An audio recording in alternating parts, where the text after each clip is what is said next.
Tu le prends, on est là. Santé. Ça va marcher. Merci.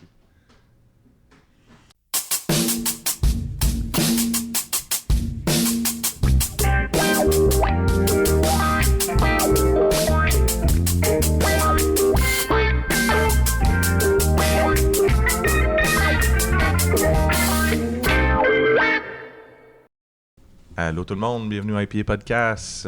Épisode aujourd'hui en direct du Pit Caribou qu'on fait parce qu'il y a un événement de la gueuserie de Tilquin, mais aussi parce que j'ai l'honneur de recevoir Pierre Tilquin ici sur l'épisode. Et ouais, merci. Ouh, je sais, les gens crient, on les entend. Chut, s'il vous plaît. La merci. foule. Compagnie aussi de Louis-Augustin. Comment Merci. ça va, Louis-Augustin? Ça va très Je t'ai bien. pas nommé tout au complet parce que pour moi, t'es Louis-Augustin. Comme moi, je suis PA. C'est ça. Ça va pas plus loin que ça. Ça pourrait être PA et Ella. Oui, ça serait fucké, ça. Beau duo. Ella et PA. Envie de péter. On vous laisse... on vous laisse y passer. PA Avec PT. PA et Ella. Envie de péter. Oh, pardon. Ouais, c'est bon ça. C'est Ok, bon, non, mais c'est parfait. J'aime ça. J'adore ça même.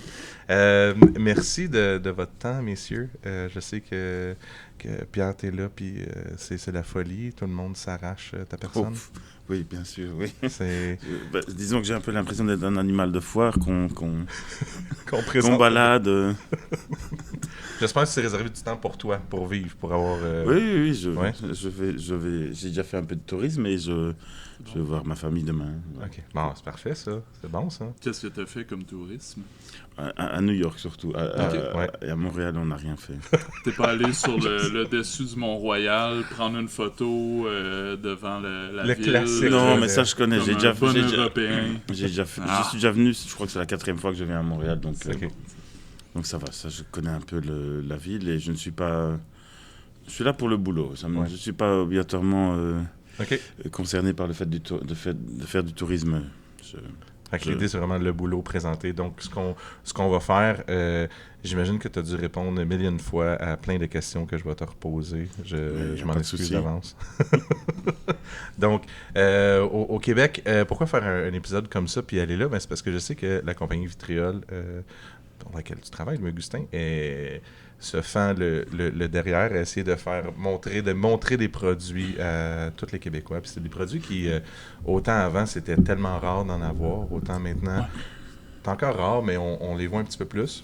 C'est beaucoup plus facile aujourd'hui d'avoir une super belle carte. Ouais. Puis là, ces temps-ci, tu sais, il y a de tout, sans difficulté. Puis ça, pour vrai, pour moi, c'est un âge d'or de la facilité d'accès aux produits d'importation privée.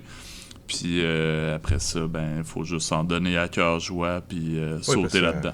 Parce que ça n'enlève pas le plaisir de découvrir les produits encore. Il y a encore des gens, je suis pas mal sûr, qui aujourd'hui vont découvrir c'est quoi. Ouais. Il y a encore la fameuse question, c'est quoi une gueuse puis une lambic, que tout le monde, c'est comme... C'est quoi? c'est quoi? Hein? C'est quoi? On commence avec ça? On C'est peut quoi? commencer par Oui. On ça. commence avec ça. Bon, il faut d'abord définir le mot lambic et après on peut parler de gueuse. OK. Le lambic, c'est une bière de fermentation spontanée qui fermente en fût de chêne pendant 1 an, 2 ans, 3 ans et qui, au bout de sa fermentation, est plate. C'est pas une bière pétillante. Et ça veut dire quoi, fermentation spontanée? Ça veut dire que le brasseur n'ajoute pas de levure lui-même. Mhm. Il laisse le mou produit lors du brassage à l'air libre pendant une nuit, seulement une nuit, dans ce qu'on appelle un bac refroidissoir, un cool ship en anglais ou en néerlandais. Et il est ensemencé naturellement à l'air libre et puis directement pompé en fût de chêne. Et la fermentation va commencer après 1 an, 2 ans, 3 ans. Pardon, qu'est-ce que je raconte? Oui. La Je ne fermentation... pas cette partie-là, je vais vous la laisser. C'est Mais non. La fermentation va commencer dans le meilleur des cas. Pardon, je suis un peu fatigué. c'est correct. Après 1 ou 2 jours, parfois 1 semaine, et parfois ça prend un mois ou 2. Et la fermentation a évidemment pour effet de transformer les sucres en alcool. Le gaz carbonique s'échappe, c'est pour ça qu'à la fin on a une bière qui reste plate. Et on a donc, on obtient ce qu'on appelle du lambic. Et on va le faire maturer pendant 1 an, 2 ans, 3 ans. Ça, c'est pour le lambic. Puis ça, le parallèle qu'on a au Québec, c'est le Bretté sauvage. Exact. C'est ce que Pete Caribou a fait aussi avec les perséides. Oui. Ce que fait aussi le réservoir. Oui, puis Régin Blanc. Il me semble, je ne sais pas s'il y avait un cool ship, mais il me semble qu'à l'affût en avait fait. Oui, à aussi. l'affût, aussi. En cuvée des étoiles. Merci beaucoup, merci. Je voulais faire un parallèle pour au moins ce que tu viens de dire, ça évoque quelque chose. Et oui, aussi Robin. Pardon. Oui, ok. Donc les fermentations spontanées sont quelque chose qu'on peut faire un peu partout si on est dans des conditions de climat tempéré et qu'on ne brasse pas à -10 et qu'on ne brasse pas à 45 degrés. Donc c'est sûr que ça se fait un peu partout. Par contre, on a un goût typique et une fermentation typique en Belgique qui existe depuis plusieurs centaines d'années. Et on a identifié des levures sauvages dans la région, qu'on appelle Brettanomyces bruxellensis et Lambicus, mais qui visiblement maintenant serait juste d'un seul genre, qu'on appelle Deckera bruxellensis. Et ces levures interviennent dans la fermentation plutôt après 6 mois, dans la partie, dans la fin de la fermentation, où elles vont consommer tous les sucres résiduels, les sucres complexes à longue chaîne, qu'on appelle ça des dextrines et de l'amidon soluble. Et ça donne une fermentation donc longue durée qui continue à produire du CO2 petit à petit, et donc une bière qui reste protégée lors de sa maturation. Et le goût qu'on a ici, en Belgique, est je crois quand même particulier, et ce qu'on obtient dans d'autres pays n'est pas obligatoirement la même chose, mais peut-être très intéressant quand même. C'est ce que j'avais remarqué par expérience purement pratique, là, subjective, c'est que souvent ce qui sortait des chais nord-américains, c'était des bières qui étaient un peu plus acides et que l'acétique ressortait souvent un petit peu plus. Il y avait plus de douceur dans une gueuse belge et moins d'acidité intense. Mais après ça, il y a de tout. Puis il y a moyen de trouver des super beaux exemples. Bretté sauvage, pour moi, font de magnifiques bières. Puis il y en a qui sont plus douces. Mais c'est ça. Des fois, l'influence aussi du chai, des barriques est super importante dans la fermentation spontanée. Évidemment, tout le procédé, toute la façon dont on travaille a énormément d'importance. Et donc, c'est un challenge permanent. Je ne dis pas qu'en Belgique, on réussit toujours. Et moi, je ne réussis pas chaque fois. Mais c'est ça qui fait que le boulot est passionnant. C'est que chaque année, il faut s'améliorer. Chaque année, il faut essayer de faire mieux. Chaque année, on fait avec ce qu'on a. Et on essaie de sortir la meilleure bière possible. Et donc, si je reviens sur la question... Donc le lambic, on a fait un peu le tour. Fermentation spontanée, en fût de chêne, pas d'ajout de levure, voilà. Et les levures sauvages qu'on appelle les Brettanomyces. Ensuite, quand on va faire une gueuse, on fait un assemblage de différents lambics. On va prendre des lambics d'1 an, 2 ans, 3 ans. En tout cas, quand on fait une gueuse traditionnelle belge qu'on appelle eau de gueuse ou gueuse à l'ancienne, pour la plupart des producteurs en post-appellation, eh bien, on fait un assemblage de différents lambics d'années différentes pour obtenir une champagnisation en bouteille. Donc une refermentation spontanée en bouteille. Le fait d'employer quelques lambics jeunes d'1 an, des lambics jeunes d'1 an apportent un peu de sucre, et les lambics plus âgés, de 2 et 3 ans, apportent de la complexité, de la vinosité, du chêne, de la vanille, toutes sortes de goûts de vieux lambics, et en même temps apportent les levures sauvages qu'on appelle les Brettanomyces, qui ont tendance à être les seules à rester vivantes dans les plus vieux lambics. Et le tout mis ensemble refermente en bouteille et donne un produit pétillant qu'on appelle la gueuse. Donc le lambic, à la base, est plat, la gueuse est pétillante. Okay. Mais tu disais qu'après 6 mois, les Brettanomyces, ils mangeaient les sucres complexes. Oui. Ils commencent à travailler. Donc, les lambics de 1 an ou de 1 saison, il reste encore du sucre un peu... Alors, ça dépend toujours de chaque producteur, mais les lambics de 1 an sont généralement beaucoup plus hauts en sucre que les vieux lambics, oui. Okay. Et l'idéal est d'avoir des lambics qui ne fermentent pas trop vite, qui vont contenir encore un peu de sucre à 2 ans, et éventuellement, quand ils arrivent à 3 ans, sont complètement fermentés. Pour maintenir une activité. S'ils arrivent à 0 plateau, comme moi je travaille en plateau, plutôt qu'en densité spécifique.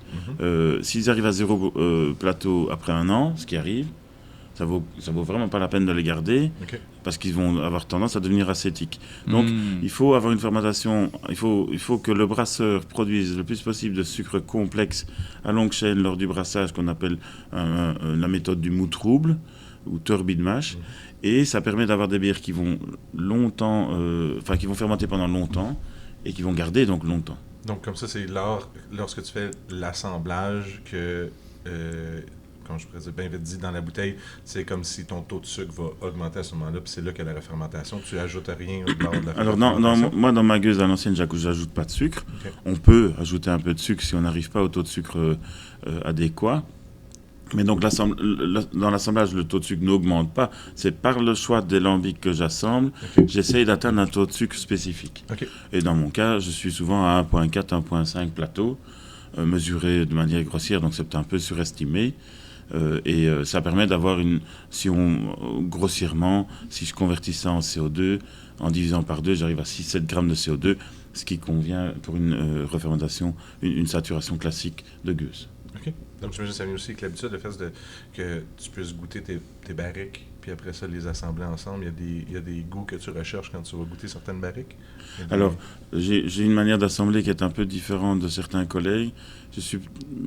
Au début, je ne travaillais pas comme ça, puis j'ai eu des mauvaises surprises, et donc j'ai dû devenir beaucoup plus méticuleux et scientifique. C'est la base de ma formation, donc c'était pas trop compliqué pour moi de commencer à être un peu plus scientifique. Et donc, on fait d'abord, on prend une série d'échantillons, et puis on va mesurer le taux de sucre de chaque lambic. Et une fois qu'on a les taux de sucre, on sait calculer plus ou moins quel va être, sur base d'un scénario hypothétique, quel va être le taux de sucre final. Et puis, on commence à goûter. Et on va sélectionner les lambics sur base de leur goût et sur base de leur taux de sucre. Parfois, on va devoir exclure certains lambics, on va devoir en rechercher d'autres dans le chai, ou parfois, on va se rendre compte que on n'a pas assez de sucre pour la fermentation, donc on va chercher des lambics qui contiennent plus de sucre, ou il y en a trop, alors on va chercher des lambics plus bas. Donc, c'est basé sur le goût et sur le taux de sucre. Et au niveau du goût, on cherche à éviter certaines choses. Il y a des faux goûts comme le diacétyl qui ne sont pas du tout dangereux, donc le goût de beurre rance qui ne sont pas du tout dangereux dans un lambic parce que c'est métabolisé, mais il y a des goûts comme l'acétique brûlant, là on évite, on jette assez bien de lambic chaque année.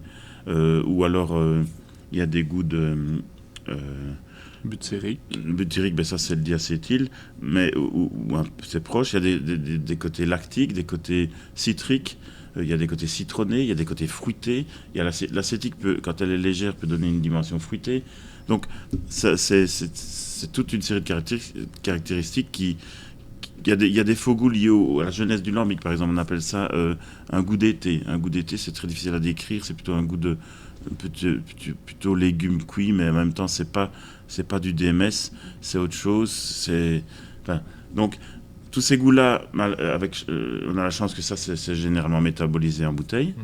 Mais et on cherche évidemment les goûts de lambic vieux, vanillés, boisés,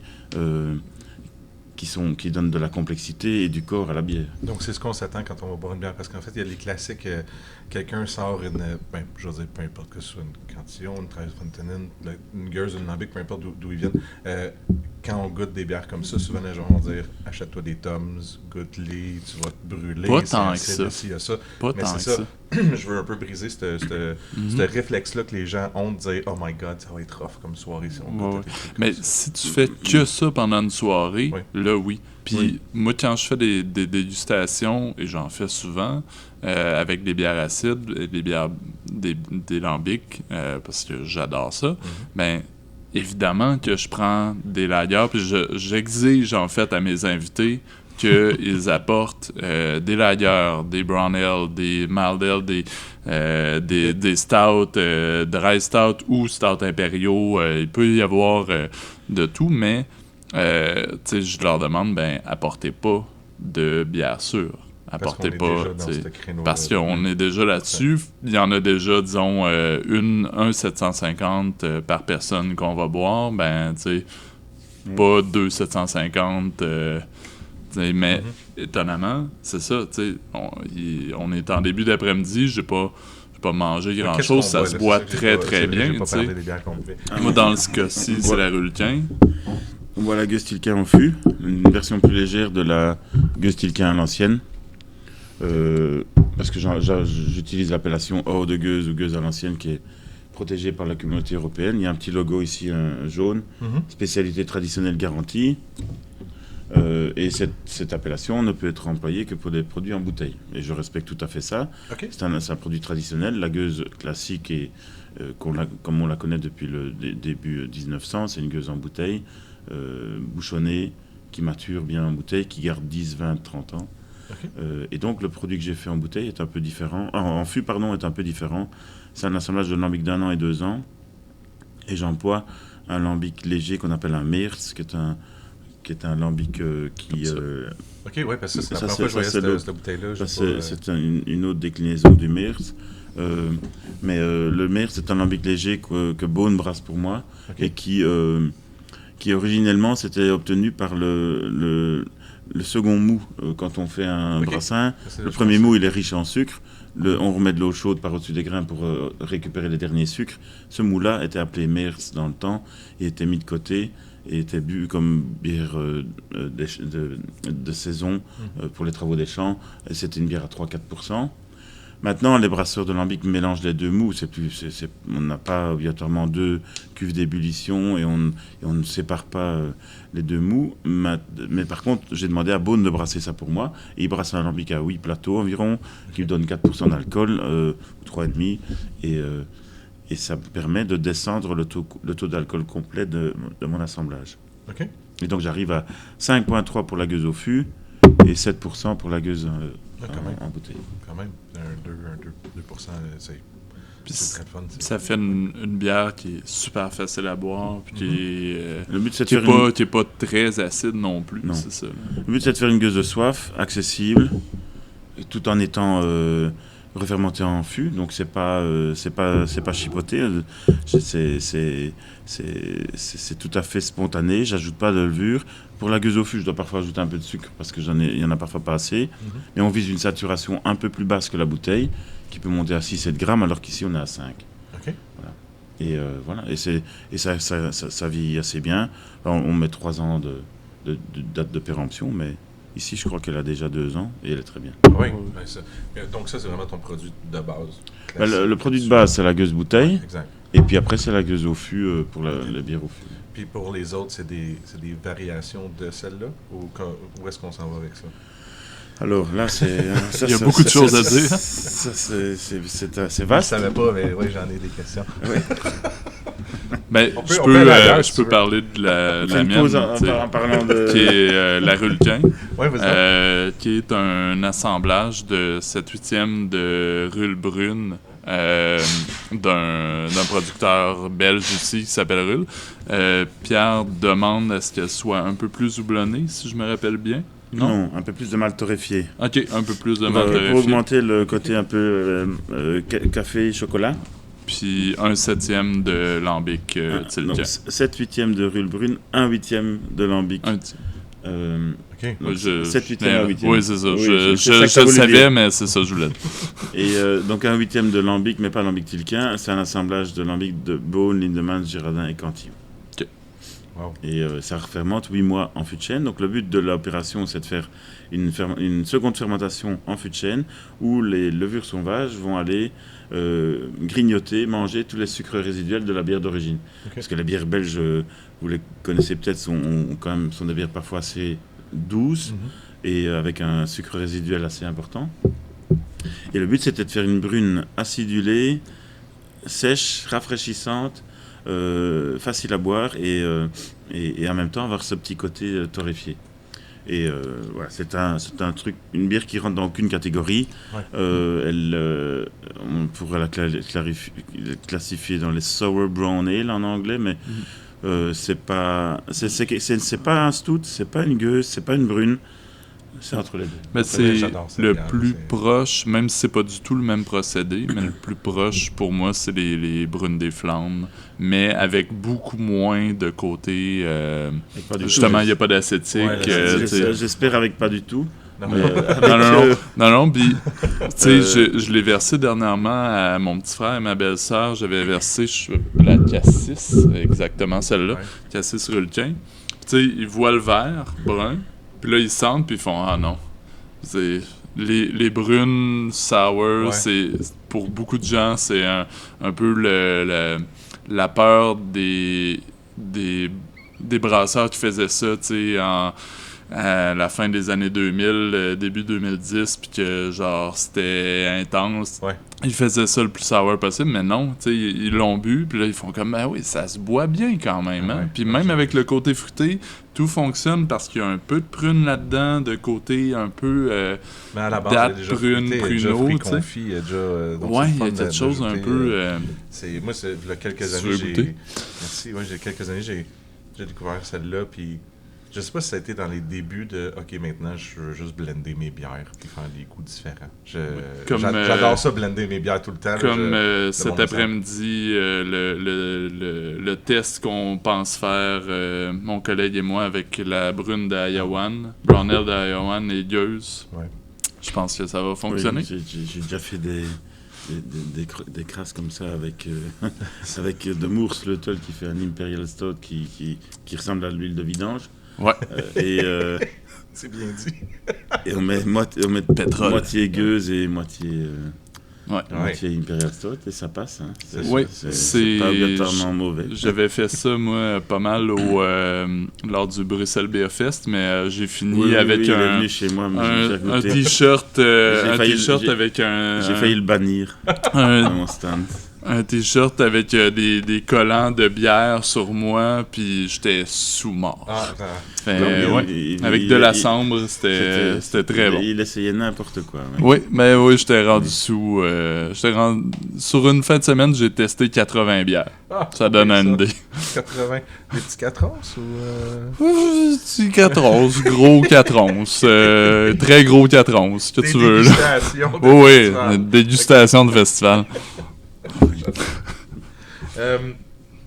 Ton background rapidement, je sais que c'est juste au début, comme que tu vas raconter les mêmes choses que tu as sûrement déjà dit, mais Alors, mon background, c'est un background un peu particulier. J'ai étudié, j'ai fait des études de bio-ingénieur en élevage. J'ai fait même un stage dans le Larzac, dans le mouton. Au départ, je trouvais ça une bonne idée d'aller travailler dans une ferme avec des animaux. Et puis, comme j'étais pas trop nul, on m'a proposé de faire un... j'aime là, j'étais pas trop nul. Tu peux prendre le mérite, et j'étais bon. On m'a proposé de faire un doctorat. Ok. On m'a proposé d'être assistant et de faire un doctorat en même temps. Oh. J'ai fait un doctorat pendant 6 ans en statistique appliquée à la génétique animale. Je donnais des cours de probabilité statistique et de génétique générale avec des drosophiles, des croisements de drosophiles, tout ça. Et après mon doctorat, j'étais quand même bien dégoûté de la recherche et je voulais revenir à quelque chose de plus concret. Et pendant mon doctorat, j'ai découvert le lambic, la gueuse, par la force des choses, parce que j'étais marié. Maintenant, je suis divorcé, mais mon ex-femme était bruxelloise et voulait pas habiter ailleurs, et ça me dérangeait pas. Et j'ai découvert le lambic, j'ai découvert Driefontein, Cantillon. J'ai eu 2 visites mémorables dans ces brasseries chaque fois, qui m'ont marqué. Et je me suis dit, en fait, j'aime bien le concret de l'élevage, mais le lambic, c'est un peu comme de l'élevage en ville. C'est un peu... c'est pas des rangées de vaches, mais c'est des fûts de chêne l'un à côté de l'autre qu'on doit élever, entre guillemets, et leur donner les meilleures conditions pour qu'ils évoluent le mieux possible. Et donc je me suis passionné pour ça, et j'ai voulu travailler là-dedans. J'ai d'abord pas trouvé tout de suite un job en brasserie de lambic. J'étais en contact avec Armand de Belder depuis le début, mais on n'a pas tout de suite trouvé un accord. Et donc j'ai travaillé chez Heug à Gand, ceux qui font la Delirium Tremens. Ok. Bon, c'est pas ma bière préférée, mais ils m'ont donné une grande chance de mettre un pied avec mon background un peu spécial, de mettre un pied dans le monde de la bière. Et puis, après ça... Merci de l'écoute. Merci beaucoup. C'est le temps de suivre l'épisode sur Patreon. Donc, la suite patreon.com/IPA Podcast. Vous allez retrouver la fin de cet épisode et plein d'autres folies et niaiseries et rires qu'on est capable d'avoir sur l'épisode ou informations pertinentes aussi. Donc, merci de l'écouter, merci de m'écouter, merci de me suivre. Plein de merci, c'est le fun. J'aime ça dire ça, plein de merci. Fait que n'oubliez pas de liker aussi les pages, ça m'aide et ça vous aide à avoir des notifications le plus vite possible dès qu'un épisode sort. À bientôt!